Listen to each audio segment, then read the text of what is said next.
Hello everyone, once again very warm welcome in my video. आप सबका स्वागत है। I am Dhananjay from Dhananjay classes Aligarh.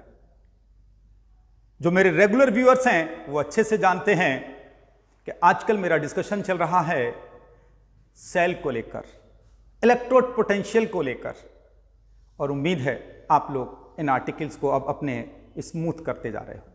शायद अब ये मेरे वीडियोस आपकी स्टडी के लिए कन्वीनियंट होते जा रहे होंगे। यदि ऐसा है तो आइए आज एक फिर नए आर्टिकल के साथ आपकी स्टडी को कन्वीनियंट करने की कोशिश करता हूं, आसान करने की कोशिश करता हूं। और इसीलिए आज मैं लेने जा रहा हूं एक और नया article, that is standard electrode potential, मानक इलेक्ट्रोड विभव। तो जल्दी से आइए मेरे साथ।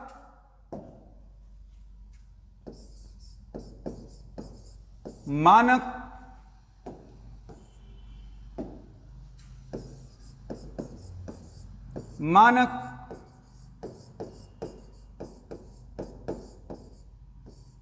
इलेक्ट्रोड विभव, और इंग्लिश में कहते हैं माय डियर इसे स्टैंडर्ड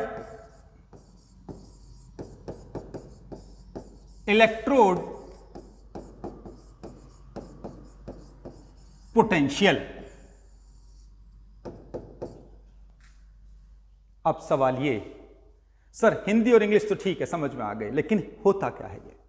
तो जिन लोगों ने मेरे वीडियो नंबर 14 और 15 देख रखे हैं वो अच्छे से जानते हैं। मैंने एक आर्टिकल आपको इन वीडियोस में इलेक्ट्रोड विभव पढ़ाया था, और वहां मैंने बताया था कि जब किसी धातु की छड़ को उसी धातु के लवण के विलयन में डुबोया जाता है तो धातु की छड़ और विलयन के कांटेक्ट प्लेस पर, संपर्क स्थान पर एक विभव उत्पन्न होता है। उसे हमने कहा था इलेक्ट्रोड विभव, और यदि याद रहा हो आपको, उसे हमने कैपिटल ई से इंडिकेट किया था।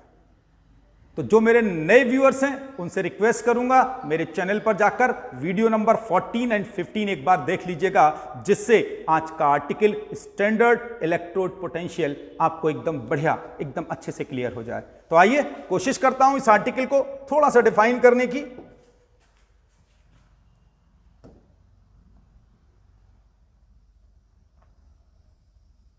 एक बीकर ले लेते हैं,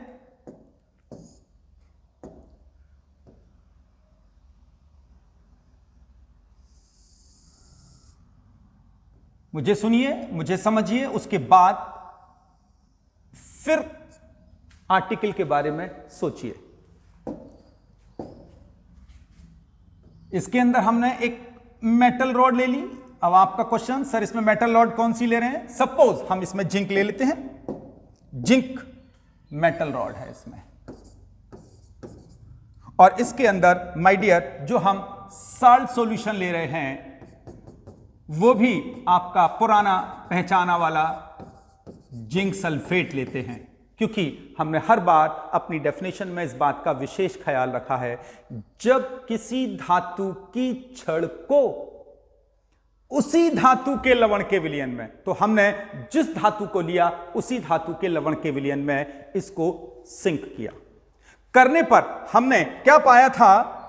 जो धातु की छड़ और विलयन का संपर्क तल है ये, यहां पर एक विभव उत्पन्न हुआ था। यदि आप मेरे पुराने वीडियोस को देख चुके हैं, और हमने इसको कहा था इलेक्ट्रोड विभव, कैपिटल ई से इंडिकेट किया था। और क्या कहा था हमने इसे?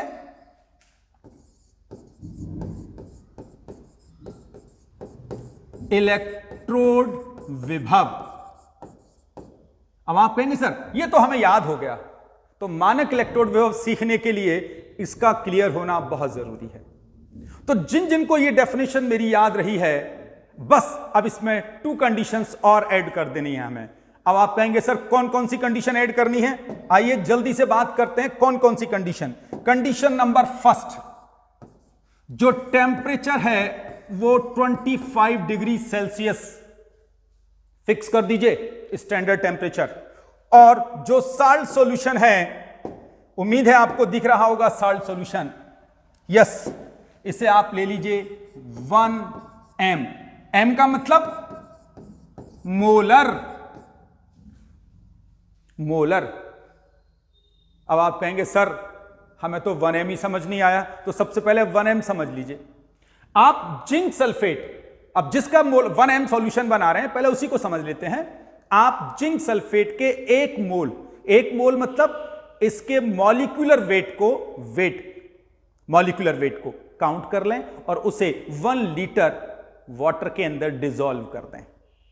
तो हम जब जिंक सल्फेट के एक अणु के भार को 1 लीटर जल में घोल देते हैं तो जो सॉल्यूशन बनता है उसे कहते हैं my dear 1m zinc sulphate solution. Clear हो गया? तो सबसे पहले हम क्या करेंगे, जिंक का, सल्फर का, ऑक्सीजन का, इन सब का वेट कलेक्ट कर लेंगे और एक मॉलिक्यूल का वेट निकाल लेंगे और इस वेट को ग्राम में लेंगे और ग्राम इसको लेकर 1 लीटर जल में घोल देंगे तो आपका सॉल्यूशन हो जाएगा 1m। तो जिन्हें 1m नहीं पता था उनको मैंने थोड़ा सा डिफाइन कर दिया है। तो आइए अब कंडीशन हमने क्या रखी है, 25 डिग्री और 1m। बस इतना याद रखते ही आपको अब मानक इलेक्ट्रोड विभव तैयार हो गया, क्योंकि हमने इसे मानक स्टैंडर्ड कंडीशन में निकाला है। स्टैंडर्ड कंडीशंस कौन कौन सी हैं? टेम्परेचर फिक्स कर दिया है, सॉल्यूशन, जो सॉल्यूशन की कंसंट्रेशन है वो फिक्स कर दी है। तो आइए अब डिफाइन कर लेते हैं। 25 डिग्री सेल्सियस ताप पर जब किसी धातु की छड़ को उसी धातु के 1 मोलर सांद्रता वाले लवण के विलयन में डुबोया जाता है तो धातु की छड़ और विलयन के संपर्क तल, ये येलो कलर से मैंने दिखाया है, संपर्क तल के मध्य जो विभव उत्पन्न होता है उसे मानक इलेक्ट्रोड विभव कहते हैं। अब इसे इलेक्ट्रोड विभव नहीं कहेंगे क्योंकि इस इलेक्ट्रोड विभव की कैलकुलेशन हमने स्टैंडर्ड कंडीशंस में की है, 25 डिग्री सेल्सियस ताप और 1 मोलर सांद्रता विलयन पर। इसीलिए अब इसे ई की जगह हम किससे इंडिकेट करेंगे, E0। अब ये इलेक्ट्रोड विभव नहीं हो गया, अब ये संग में हो गया मानक। Is that clear? So this is the difference. Electrode potential is represented by capital E, while standard electrode potential is represented by E0. Clear है my dears? एकदम क्लियर है। आगे चलते हैं। अब मानक इलेक्ट्रोड विभव, ये तो क्लियर था हमें कि हमने धातु की छड़ को उस विलयन के संपर्क तल, धातु की छड़ को हमने उस विलयन में डुबो दिया था। और यदि आपने मेरे पिछले वीडियो नंबर 14 और 15 देखे थे तो मैंने बताया था जब धातु की छड़ को उसी धातु के लवण के विलयन में डुबोया जाता है तो धातु की छड़ 2 में से एक काम करेगी। वो कौन कौन से काम? या तो धातु की छड़ धातु आयन को विलयन में देगी, गुड, या विलयन से धातु आयन धातु की छड़ पर आएंगे। याद है माय डियर? इसी आधार पर हमने अपने इलेक्ट्रोड को 2 टाइप से क्लासिफाइड किया। कौन कौन से क्लासिफाइड हैं? फर्स्ट इज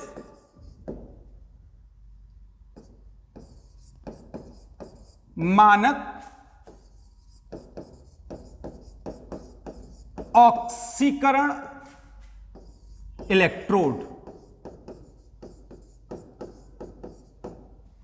और दूसरा है my dear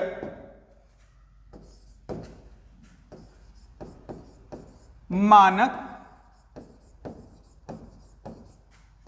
अपचयन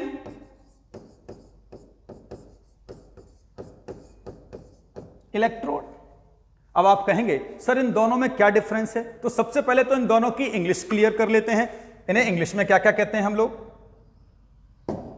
it is known as standard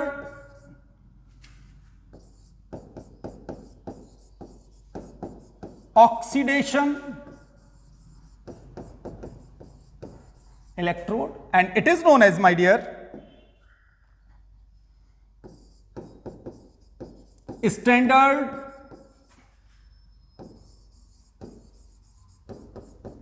reduction electrode। तो पहले तो ये क्लियर करिए। अब बात आती है सर इनको डिफाइन और कर दीजिए। तो देखिए, यदि यदि किसी अर्ध सेल में धातु की छड़ पर ऑक्सीडेशन की प्रोसेस हो, फिर सुनिए क्या कह रहा हूं, यदि कोई हाफ सेल है और उसमें धातु की छड़ विलयन को धातु आयन दे रही है, क्लियर है, और जब धातु आयन देगी तो संग में इलेक्ट्रॉन भी आएंगे, और जब कोई धातु इलेक्ट्रॉन त्यागती है तो वो हमेशा ऑक्सीडेशन कहलाता है। Is that clear? तो जब धातु की छड़ विलयन को धातु आयन दे तो धातु की छड़ पर उस समय ऑक्सीडेशन प्रोसेस हो रही होती है। इस प्रकार धातु की छड़ जो इलेक्ट्रोड बनती है वो कहलाता है मानक ऑक्सीकरण इलेक्ट्रोड। और इसके अंदर रिएक्शन क्या होती है माय डियर? आइए, यहां एम कोई मेटल है और ये इलेक्ट्रॉन डोनेट कर रही है माय डियर, यानी कि इसमें एन क्या है? Number of electron that is donated by metal, जो कि धातु ने त्याग दिए हैं। तो यहां धातु इलेक्ट्रोड क्या कर रहा है? धातु आयन त्याग रहा है सॉल्यूशन में। क्लियर हो गई? तो इस इलेक्ट्रोड को हम किस तरीके से रिप्रेजेंट करते हैं? इसे हम ई से रिप्रेजेंट करते हैं और लिखते हैं M/M+N।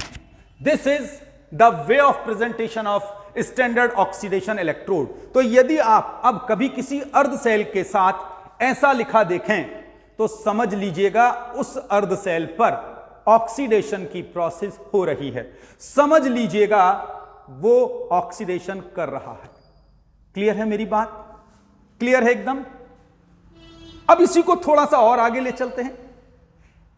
जब एक मेटल ने सॉल्यूशन को धातु आयन दिए तो हमने कहा कि इसने ऑक्सीडेशन किया।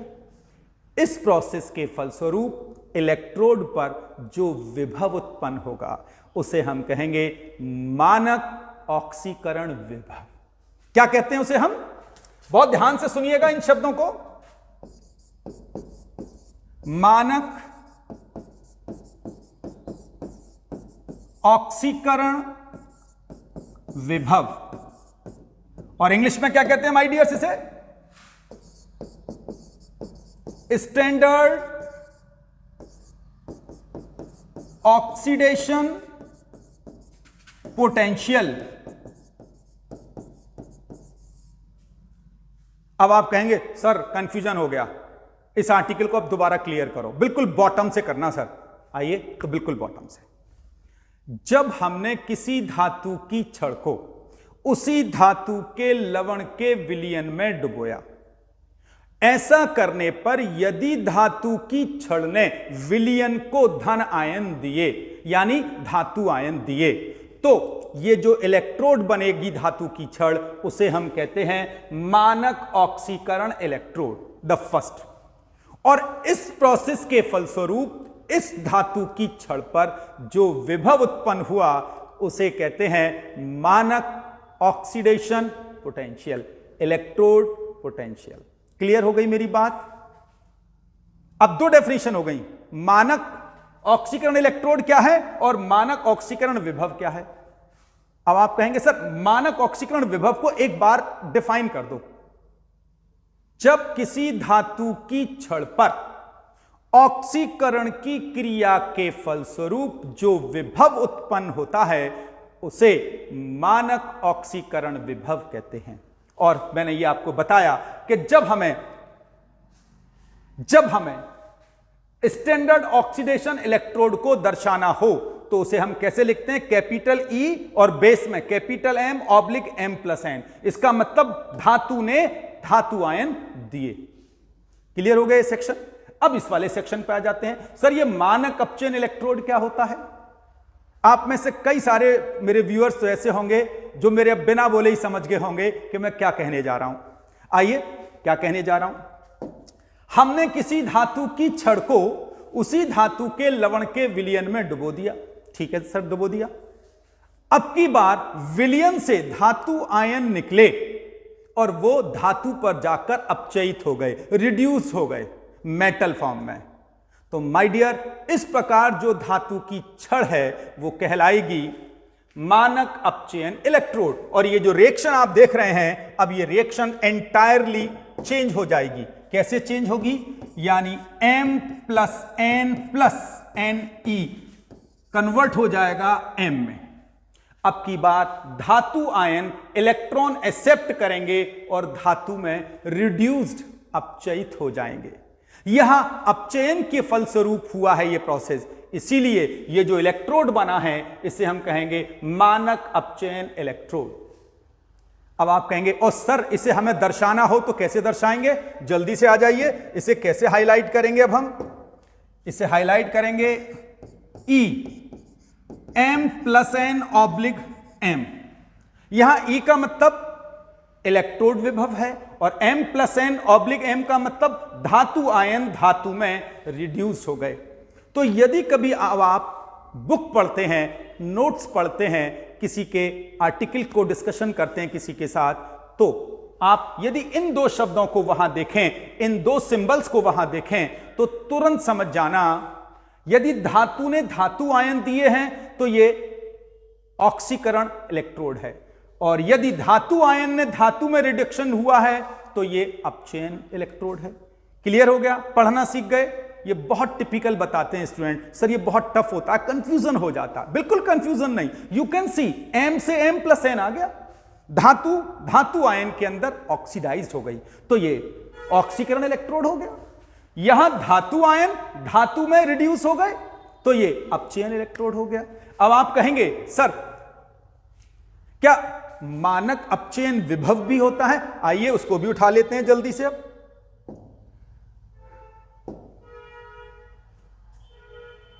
जल्दी से आइएगा मेरे साथ। मानक अपचयन विभव। अब आप कहेंगे सर इंग्लिश में क्या कहते हैं इसे?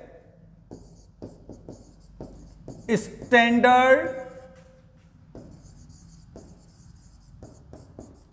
Reduction potential.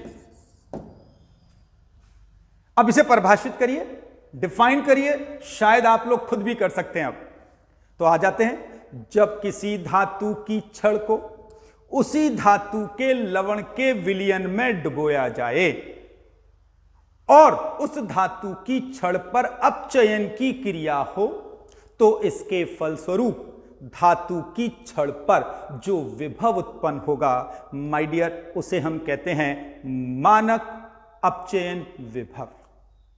एक बार फिर, धातु की छड़ को उसी धातु के लवण के विलयन में डुबोने पर धातु की छड़ यदि अपचयन की क्रिया करे, यानी कि धातु आयन धातु पर जाकर इकट्ठे हों, तो इस परिस्थिति में, इस अवस्था में, इस धातु के इलेक्ट्रोड पर जो विभव होगा उसे कहेंगे मानक अपचयन विभव। उम्मीद है अब आपको ये दोनों एकदम क्लियर हो गए होंगे, ये सिंबल भी पढ़ने आ गए होंगे आपको। और लेकिन अब ये तो हमने पढ़ लिया, अब आप चाहेंगे सर एक एग्जाम्पल देके इन्हें क्लियर कर दीजिए, तो हम क्लियर कर लेंगे इस पूरी कंसेप्ट को। तो आइए एक एग्जाम्पल देता हूं सबसे पहले आपको। मानक ऑक्सीकरण विभव का क्या होता है, जैसे एक एग्जाम्पल लेके समझा रहा हूं आपको। Zn प्लस 2, ये तो आप साफ देख सकते हैं यहां जिंक आयन में ऑक्सीडाइज्ड हुई है, यानी ये कौन सी प्रोसेस है? ऑक्सीडेशन की। हमेशा इलेक्ट्रॉन का त्याग ऑक्सीकरण होता है, ऑक्सीडेशन होता है, सिंपली यूं समझ लीजिए, ज्यादा तनाव मत लीजिए। यदि कोई भी एटम और group of atom electron donate कर रहा है, त्याग रहा है, तो 100% कहिए उसका ऑक्सीडेशन हो रहा है। अब ठीक है, अब स्मूथ हो गई कंसेप्ट। तो यहां इलेक्ट्रॉन, अब हम इसे इंडिकेट कैसे करेंगे? तो E, इसे इंडिकेट करेंगे हम Zn oblique Zn plus 2, sorry Zn oblique Zn+2 और इसकी वैल्यू आप जानते कितनी होती है, प्लस 0.76 वोल्ट।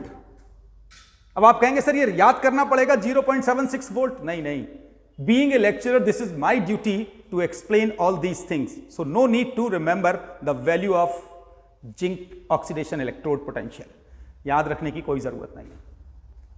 तो ये हो गया। अब यहां हमने कैसे पता किया ये, क्योंकि यहां जिंक आयन के अंदर कन्वर्ट हुई है, ऑक्सीडेशन हुआ। अब हमें इसी को ही, इसी मानक ऑक्सीकरण विभव को मानक अपचयन विभव में करना हो जिंक के केस में ही, तो आइए इसी को रिवर्स करके दिखाता हूं आपको, जिससे कंसेप्ट एकदम स्मूथ हो जाएगी आपको। अब इसी कहानी को लेकर चलता हूं, यानी कि मानक अपचयन विभव किसका, उसी जिंक का। तो ये प्रोसेस कन्वर्ट कर दो, यानी कि ये प्रोसेस किस में चली जाएगी अब माय डियर्स, ये ऐसे होगी zinc +2 + 2 electron that implies zinc. और हम इसे अब रिप्रेजेंट दर्शाएंगे कैसे, अब हमारे इसे दर्शाने का तरीका होगा माय डियर, इलेक्ट्रोड जिंक +2 से जिंक, गौर करिए जिंक +2 से जिंक हो गया और इसकी वैल्यू होगी -0.76 वोल्ट। अब आप कहेंगे सर साइन चेंज कर दिया ना आपने, यस। तो यदि आपको किसी मेटल का मानक ऑक्सीकरण विभव दिया गया हो और आपसे क्या पूछे उसका मानक अपचयन विभव, तो आपको बिल्कुल स्ट्रेस लेने की जरूरत नहीं है। एक सिंपल सा मेथड है क्या, कि जो भी उसका मानक ऑक्सीकरण विभव है उसका जस्ट साइन चेंज कर दीजिए, उसका चिन्ह बदल दीजिए, तो उसी धातु का मानक ऑक्सीकरण विभव अब मानक अपचयन विभव में कन्वर्ट हो जाएगा। क्लियर हो गया। अब सवाल ये, सर हम बदले ही क्यों, हमें ऐसी क्या जरूरत पड़ी, हम तो ने लिख देने कि जिंक का मानक ऑक्सीकरण विभव 0.76 वोल्ट होता है। सर आप इसे मानक अपचयन विभव में बदलवा क्यों रहे हो, तो इसके लिए हमें जाना पड़ेगा 1957 की एक कॉन्सेप्ट पर। 1957 में हमारे यहां एक अंतरराष्ट्रीय संघ है जिसे आप सारे बॉयज और गर्ल्स अच्छे से जानते हैं, IUPAC।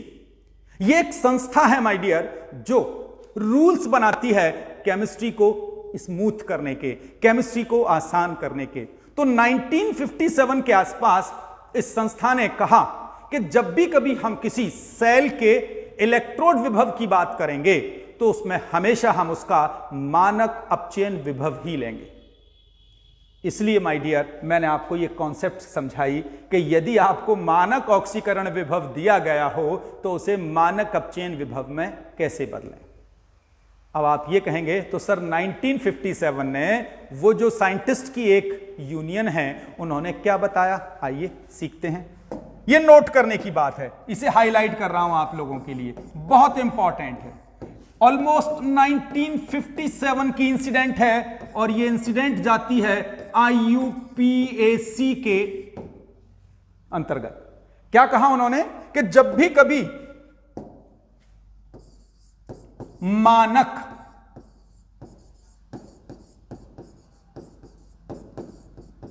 इलेक्ट्रोड विभव बात आए तो आप तुरंत समझ जाना हम किसकी बात कर रहे होंगे उस समय, मानक अपचयन विभव की। बात समझ में आई। यानी कि 1957 में इन वैज्ञानिकों की एक संस्था ने हमें यह बता दिया कि आज के बाद यदि हम कभी मानक इलेक्ट्रोड विभव शब्द बोलें तो आप तुरंत समझ जाइएगा हम मानक अपचयन विभव का जिक्र कर रहे हैं। ठीक है, और यह बात मैंने आपको बता दी कि मानक अपचयन विभव और मानक ऑक्सीकरण विभव में क्या अंतर होता है। तो आइए इस बात को भी समझ लेते हैं एक फॉर्मूले से। That is note number 1 and now note number 2। यह है हमारे यहां कन्वर्जन। मानक ऑक्सीकरण विभव बराबर होता है मानक माइनस मानक अपचयन विभव के।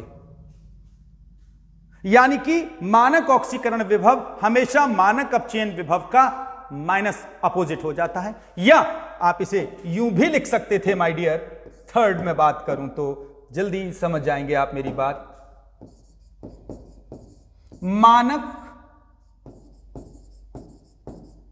अपचयन विभव बराबर होता है माइनस मानक ऑक्सीकरण विभव।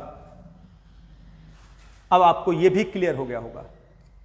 तो जब भी आपको कभी किसी सेल के अंदर अब सेल की इलेक्ट्रोड पोटेंशियल कैलकुलेट करनी है तो याद रखिएगा आप हमेशा उसके मानक अपचयन विभव को कंसीडर करेंगे, मानक ऑक्सीकरण विभव को नहीं।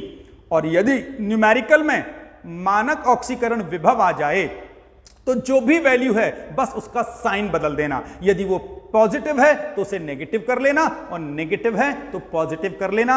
आपका पसंद का मानक अपचयन विभव या मानक इलेक्ट्रोड विभव आ जाएगा। तो उम्मीद करता हूं माय डियर्स, इस वीडियो के माध्यम से आज मैंने आपको मानक इलेक्ट्रोड पोटेंशियल यानी standard electrode potential, standard oxidation electrode potential और स्टैंडर्ड रिडक्शन पोटेंशियल ये सब क्लियर कर दी हैं। तो अपनी वाणी को मैं यहीं विराम दूंगा। अगले वीडियो में एक नए आर्टिकल के साथ फिर आऊंगा। मेरे इस वीडियो को देखने के लिए थैंक यू वेरी मच। नमस्कार।